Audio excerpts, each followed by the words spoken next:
একটি সঠিক তদন্ত হওয়া উচিত যে কোন গাফিলতির কারণে আমাদের এখানে টিকার সংকট হয়েছে এবং আমাদের এই শিশুরা মারা যাচ্ছে।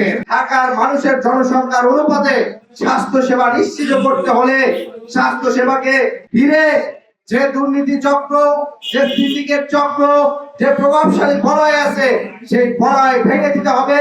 হাম নিয়ে ব্যর্থতা ঢাকাতে গিয়ে দেখি তারা শুধু পূর্বের সরকার কতটুকু দায়িত্ব অবহেলা করছে কিংবা দায়িত্ব পালন করছে কিনা শুধু সেটি নিয়ে ব্যস্ত, অথচ এই শিশুদের রক্ষার জন্য কার্যকরী কোনো পদক্ষেপ আমরা দেখি না।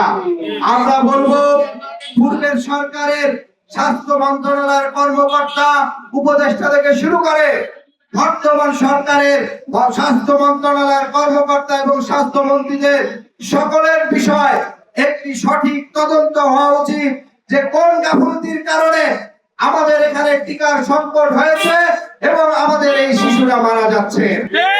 আমরা অতি দ্রুত আমাদের এই সঠিক টিকা এবং স্বাস্থ্য সেবা নিশ্চিত করতে চাই। একই সাথে ঢাকা মহানগরে প্রত্যেকটা জোনে সরকারি হাসপাতালের উদ্যোগ গ্রহণ করতে হবে দীর্ঘমেয়াদী পরিকল্পনা নিয়ে। কারণ আমরা দেখি ঢাকা 2 কোটির অধিক মানুষ বসবাস করে, কিন্তু শুধুমাত্র এক Dhaka medical, Suhrawardy medical, Salimullah medical কিংবা 2-3টি যে মেডিকেল আছে সেটি দ্বারা পর্যাপ্ত স্বাস্থ্য সেবা নিশ্চিত করা যায় না। দীর্ঘমেয়াদী ঢাকার মানুষের জনসংখ্যার অনুপাতে স্বাস্থ্য সেবা নিশ্চিত করতে হলে স্বাস্থ্য সেবাকে ঘিরে যে দুর্নীতি চক্র, যে সিন্ডিকেট চক্র, যে প্রভাবশালী বলয় আছে সেই বলয় ভেঙে দিতে হবে। নাগরিকদের স্বাস্থ্য সেবা নিশ্চিত করতে হবে।